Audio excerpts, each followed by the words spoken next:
Pourquoi est-ce que des choses difficiles arrivent au peuple de Dieu? C'est que Satan essaie de vraiment tuer la joie au peuple de Dieu. Il est envieux de la joie du peuple de Dieu. Nous avons l'amour de Dieu. Nous avons la justice de Christ. Nous avons la paix, la joie dans l'Esprit Saint. Nous avons la puissance de Dieu qui travaille à travers nous. Et nous avons la bénédiction du Père à travers nos vies.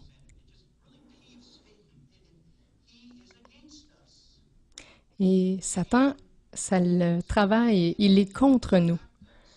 Il essaie de nous distraire, de nous attaquer de toutes les manières possibles pour nous voir souffrir. Ça fait 30 ans que je suis chrétien. Même au début, j'ai vu des choses qui m'ont vraiment fait peur.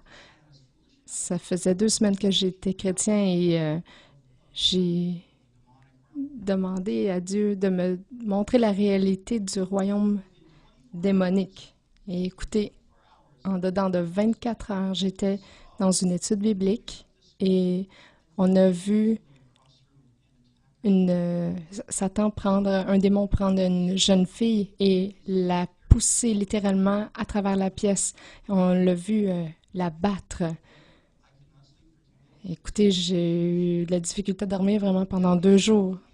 Alors, si Satan peut faire ça, il peut certainement nous distraire et faire du bruit dans nos vies et nous empêcher de voir ce qu'il y a en face de nous. La souffrance vient à cause de l'activité de Satan parce qu'il veut nous voler et détruire ce que nous avons en Dieu. Je crois personnellement que Satan comprend beaucoup plus que nous toutes les bénédictions que Dieu, le Père, nous offre. Parce que si on comprenait toute la puissance des bénédictions, on marcherait dans une joie beaucoup plus grande. J'aimerais vous raconter une histoire tirée du livre de Job dans l'Ancien Testament. C'était un homme qui était très juste et qu'on ne pouvait pas blâmer sous aucun rapport. Il respectait Dieu et il évitait le mal. Quel modèle! Mais Satan était tellement jaloux de toutes les bénédictions qui lui incombaient parce qu'il faisait le bien et il avait tout plein de bénédictions. Alors, Satan a commencé à attaquer la famille de Job, ses possessions. Il a perdu ses 3 filles qui ont été tuées, toutes ses fermes ont été brûlées, tous les animaux sont morts et il a eu des plaies sur tout son corps avec beaucoup de souffrance physique. Pourquoi est-ce que Job a subi tout ça? Parce qu'il était sans blâme, juste, et qu'il respectait et craignait Dieu et qu'il fuyait le mal. Et c'était pas Dieu qui l'a attaqué. C'était une attaque directe de Satan.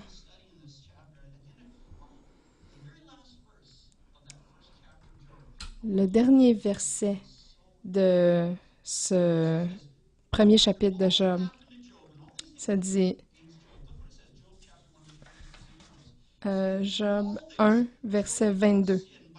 Dans tout ça, Job n'a pas péché en blâmant Dieu.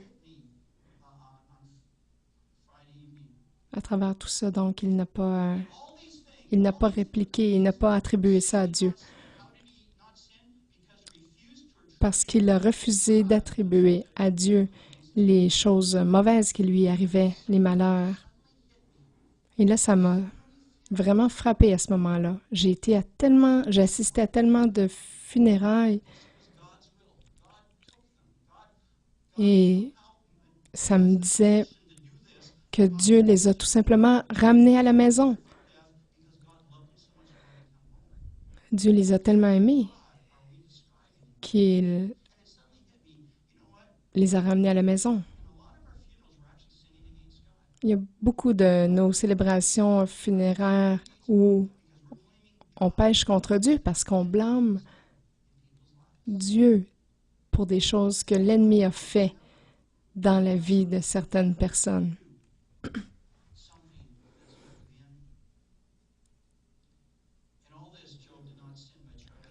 Dans tout ça, dans tous ces événements, Job n'a pas blâmé Dieu. Est-ce que Dieu est au contrôle? Oui, mais il y a une différence entre être en contrôle et prendre contrôle.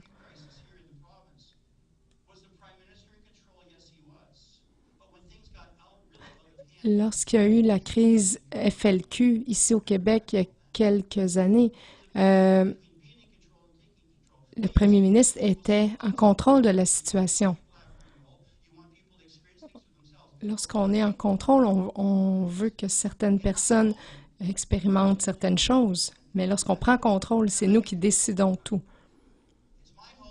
Lorsque je suis dans la maison, dans ma famille, je suis en contrôle, mais je leur permets de faire certaines choses et parfois je les empêche de faire certaines choses. Je prends contrôle, donc il n'y a plus de libre arbitre. Mes enfants ne peuvent pas faire ce qu'ils veulent. Lorsque vous... si vous êtes contrôlé au point de... lorsque vous résistez à la tentation, vous êtes en contrôle. Dieu nous aime tellement que souvent il choisit de ne pas prendre contrôle afin que nous ayons le libre arbitre. La douleur et la souffrance peuvent souvent venir du fait qu'on vit dans un monde déchu. Et parfois, c'est vraiment parce que c'est une attaque de Satan directement. J'aimerais parler de la volonté de Dieu pour une petite minute, parce que je voudrais toucher ce qui est arrivé à Kira, qui s'est fait frapper par une voiture et qui est décédée, la petite de 6 ans, cette semaine. Alors, pourquoi est-ce que Dieu a choisi de prendre Kira à un âge si jeune? Écoutez, je vous dirais, moi, mon opinion, c'est que ce n'était pas la volonté de Dieu. C'était, on a été volés. Satan est venu pour voler et détruire. Nous avons besoin d'être honnêtes par rapport à notre foi chrétienne. Beaucoup de ce qui arrive dans ce monde aujourd'hui, ce n'est pas la volonté de Dieu. De la manière qu'on se traite mutuellement ou qu'il y ait de la faim ou de la pauvreté et que la petite Kira soit tuée. Les arguments que vous pouvez avoir parfois avec votre famille, les chicanes, est-ce que chaque parole était la volonté de Dieu? Il y a beaucoup de ce qui arrive dans ce monde qui ne sont pas la volonté de Dieu.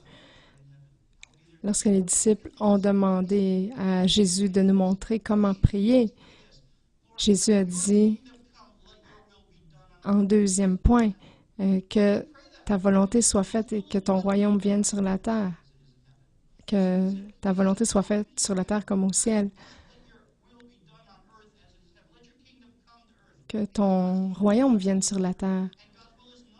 Parce que la volonté de Dieu n'est pas faite de façon constante ici, sur la terre. Écoutez, toute la corruption qu'on voit dans les villes avec les maires qui est exposée récemment, mais pensez-vous que c'est la volonté de Dieu? Cette corruption-là? Pas du tout. Alors, c'était pas la volonté de Dieu que Kara décède si jeune, mais merci que Seigneur, dans son amour, il est arrivé et il l'a pris avec elle.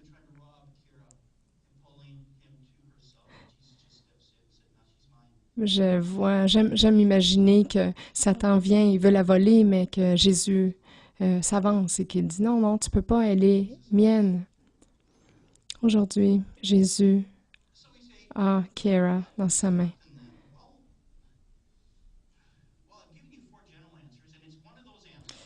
Alors, bonne nouvelle dans le milieu de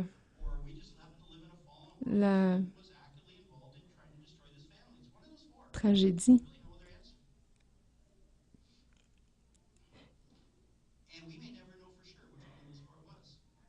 J'ai 4 éléments de réponse, mais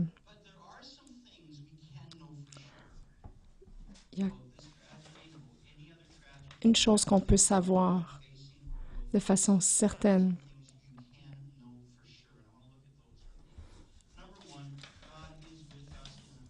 Alors, ces 4 choses qui sont des certitudes, c'est que Dieu est avec nous dans notre souffrance.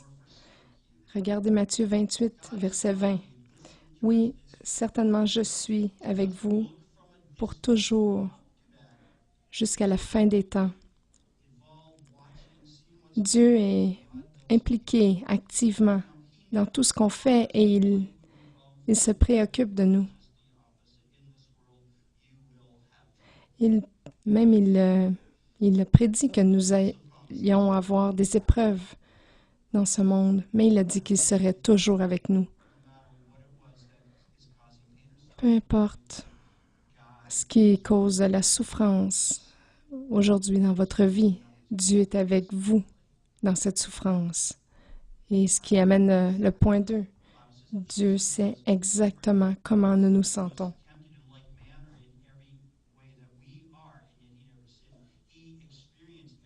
On voit dans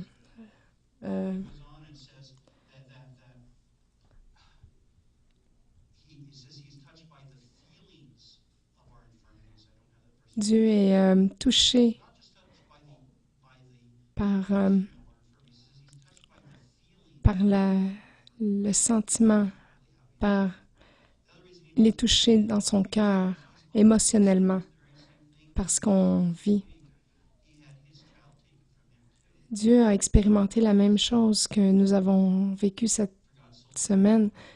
Dieu a eu son fils qui lui a été pris. Regardez dans Jean 3,16, Dieu a tellement aimé le monde qu'il a donné son fils unique.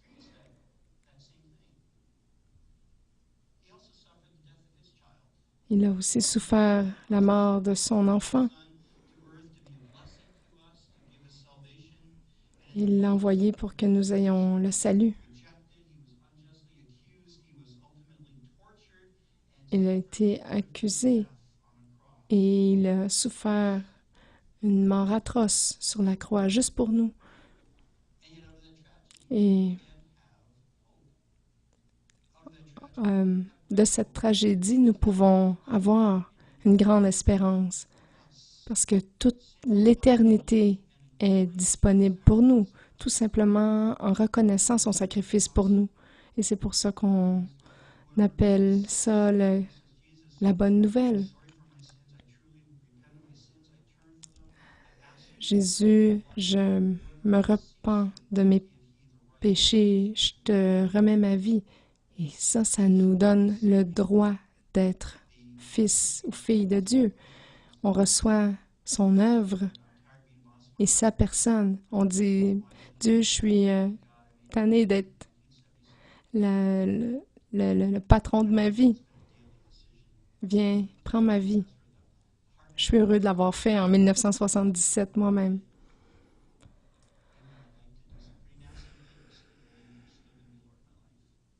Seigneur, tu vas rester le Seigneur de ma vie. Si vous n'avez pas reçu Christ dans votre vie, je vous encourage à le faire. Pourquoi pas recevoir l'amour parfait, le pardon de vos péchés et embrasser cette espérance éternelle? Vous pouvez peut-être croire en la réincarnation ou que vous allez avoir une merveilleuse vie dans une merveilleuse réalité après votre vie sur Terre, mais on le voit dans les Écritures que c'est donné à l'homme de vivre seulement une fois et ensuite vient le jugement. Et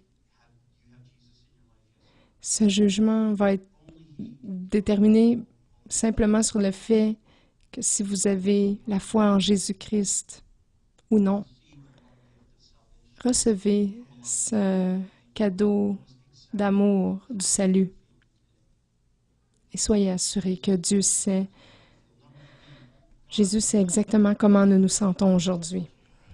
Et je vous dis que c'est une promesse que Dieu va faire que du bon à travers cette tragédie-là. Romains 8, verset 8, nous savons que Dieu fait toutes choses pour le bien de ceux qui l'aiment, qui sont appelés selon ses plans.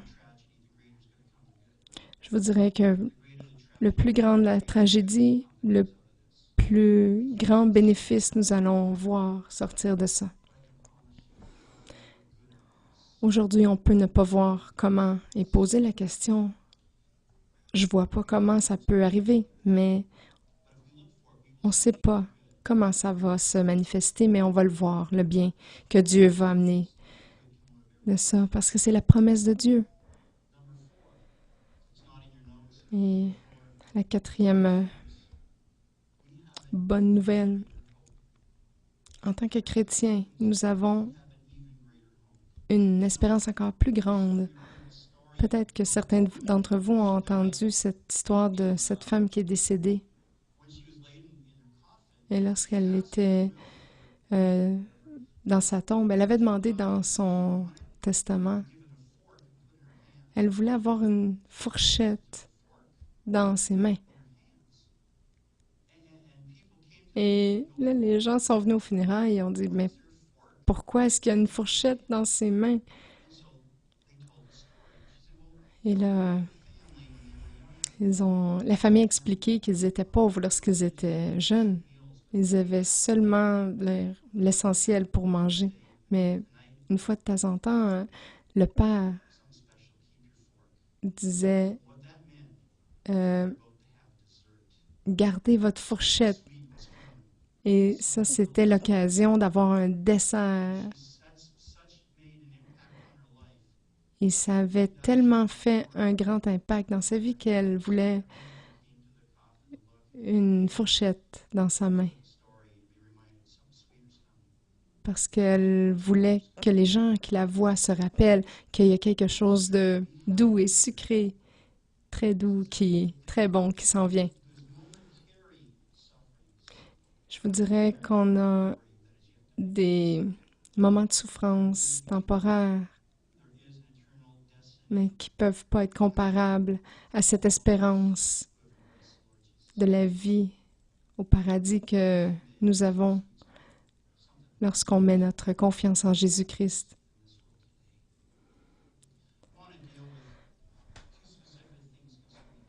J'aimerais mentionner 2 points concernant Kiera, qui était aussi appelée Kiki. Nous pouvons être certains que si nous appartenons à Christ, un jour, nous allons la revoir. Marc 10, verset 14. Jésus leur dit, « Laissez venir à moi les petits-enfants, ne les empêchez pas, parce que le royaume de Dieu leur appartient. »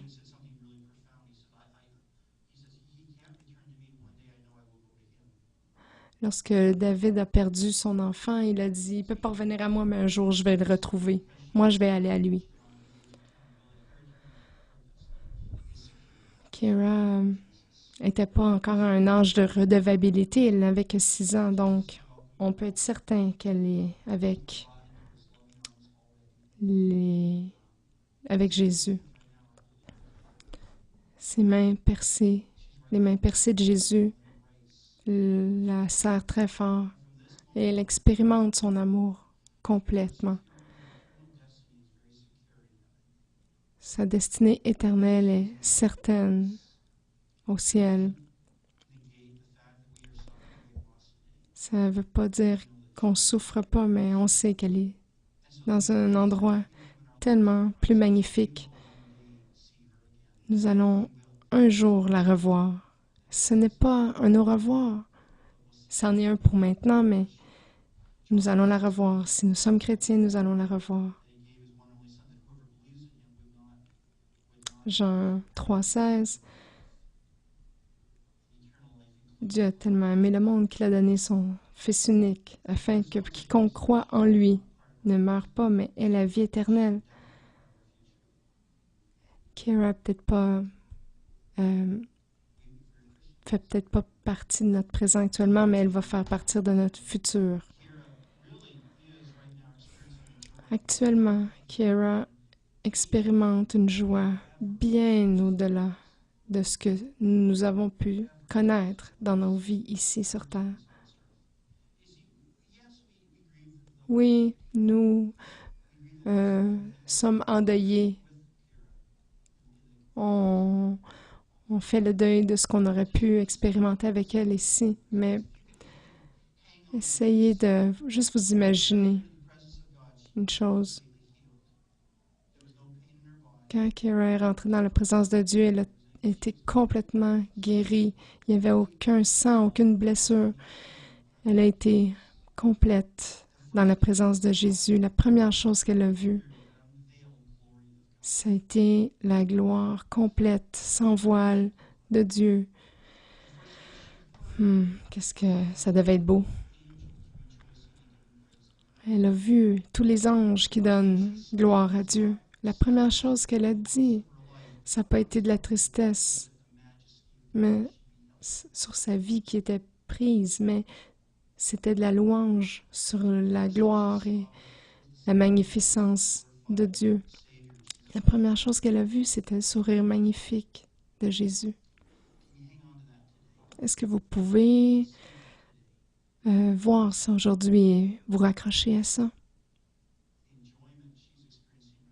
La joie qu'elle peut expérimenter maintenant. Alors, pourquoi est-ce que des malheurs arrivent au peuple de Dieu? Pourquoi est-ce qu'un enfant nous a été arraché? Je pourrais vous dire, je ne sais pas, mais je suis assez intelligent pour ne pas blâmer Dieu. Et assez intelligent pour pas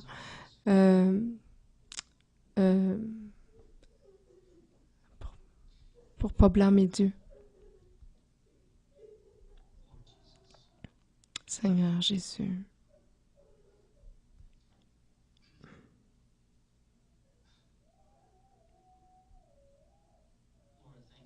Merci Seigneur, que tu nous appelles à faire le deuil avec ceux qui sont en pleurs.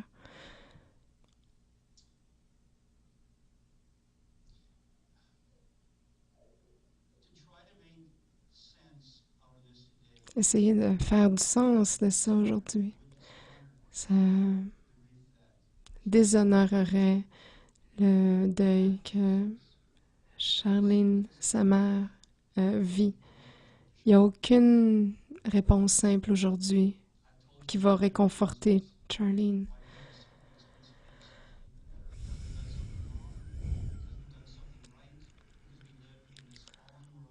On vit dans ce monde. Parfois, on vit de la douleur parce qu'on a fait quelque chose de mal, parfois parce qu'on fait trop de bien, parfois parce qu'on vit seulement dans ce monde déchu, ou ça peut être un résultat de l'activité de Satan, mais on a 3 choix. qu'est-ce qu'on peut faire au milieu de toute cette souffrance-là?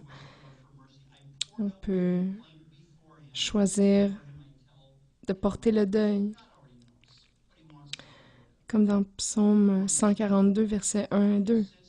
Je vais crier au Seigneur, je vais élever ma voix pour sa compassion. Je vais déverser ma plainte devant lui. Je vais lui raconter tous mes malheurs.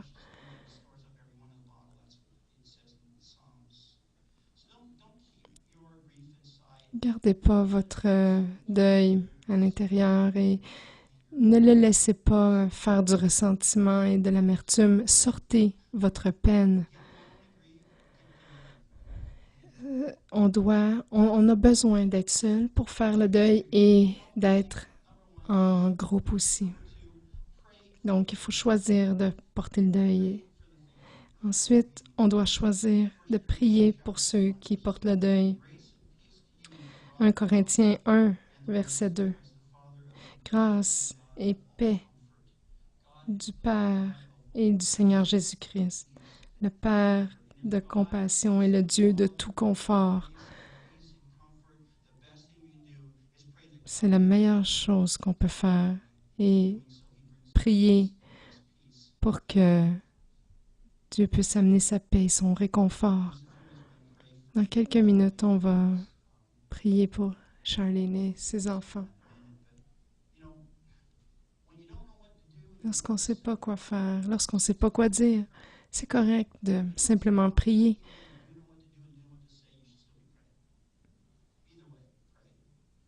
Même si vous savez quoi dire et quoi faire, c'est toujours bon de prier.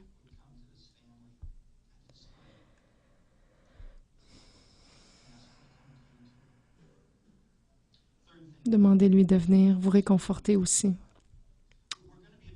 Et la troisième chose qu'il est important de faire, c'est de choisir de continuer à faire confiance à Dieu. Parce que si on devient fâché contre Dieu et arrêter de venir à l'Église,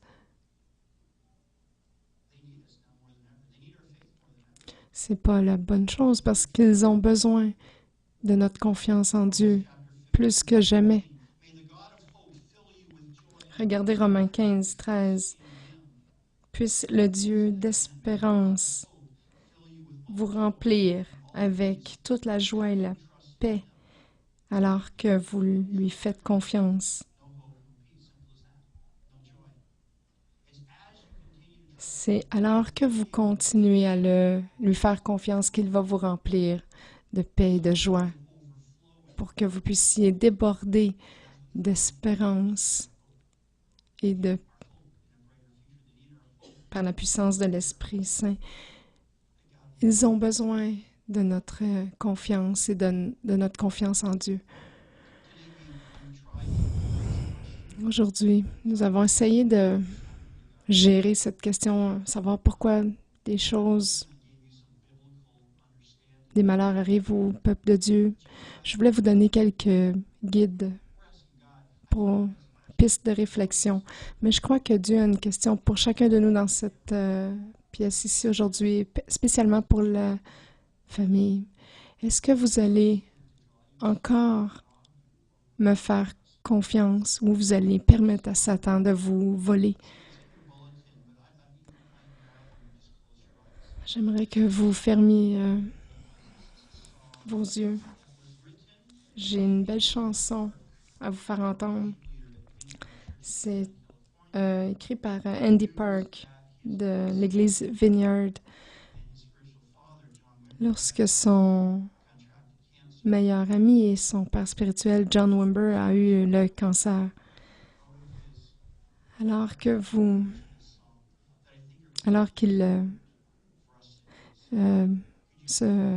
avait cette question dans son cœur, il a écrit cette chanson.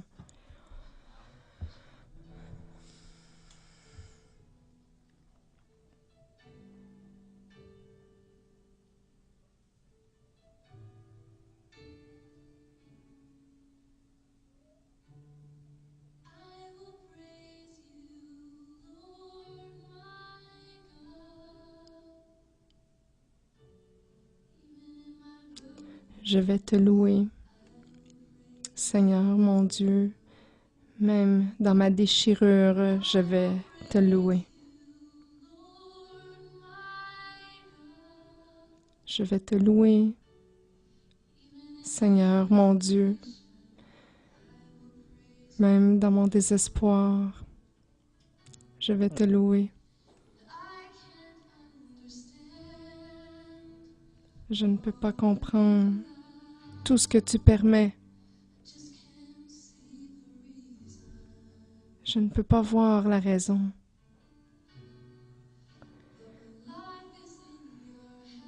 Mais ma vie est dans tes mains. Et alors que je ne peux pas te voir, je choisis de te faire confiance.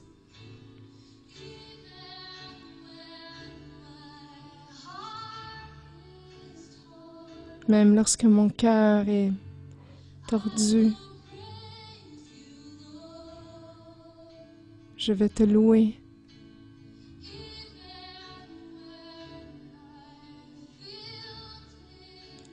Même lorsque je me sens seule et abandonnée, je vais te louer, Seigneur.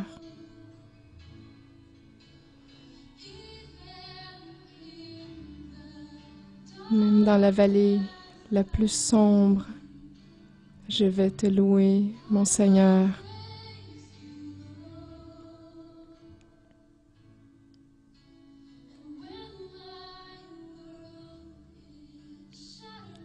Lorsque mon monde est éclaté et qu'il semble que tout espoir soit disparu, pourtant je vais te louer, Seigneur.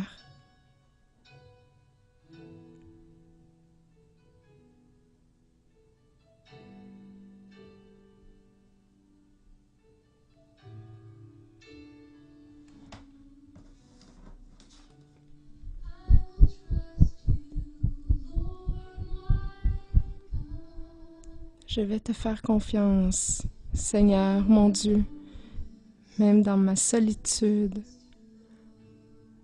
Je vais te faire confiance, Seigneur. Je vais te faire confiance, Seigneur, mon Dieu. Même lorsque je ne peux pas t'entendre, je vais te faire confiance, Seigneur. Et je ne vais pas oublier que tu as été pendu sur la croix. Seigneur, tu as saigné et tu es mort pour moi. Et si je dois souffrir, je sais que tu as vécu la même chose. Et je sais que tu es ici, maintenant.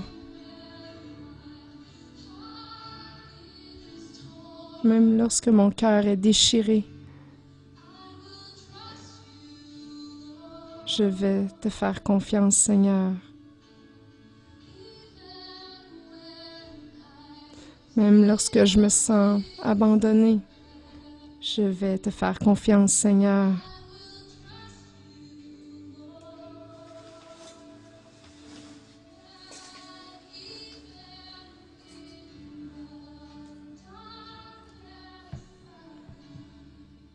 Même dans la vallée la plus sombre, je vais te faire confiance, Seigneur.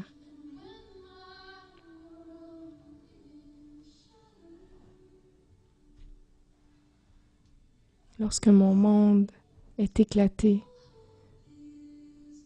et que tout espoir semble perdu, pourtant je vais te louer.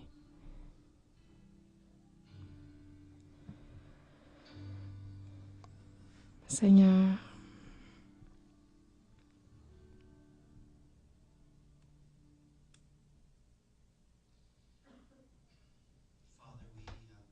Père, nous demandons que tu nous donnes la grâce de recevoir les vérités de cette chanson et qu'avec le temps, nous allons apprendre à te faire confiance. Que nous puissions choisir de faire le deuil et faire ce qui est nécessaire pour surmonter ce sentiment de perte que nous éprouvons tous.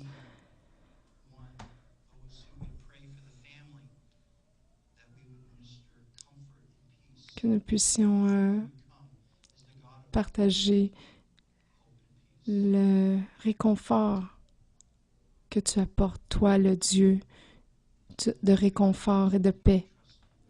Et je prie que nous puissions continuer de te faire confiance,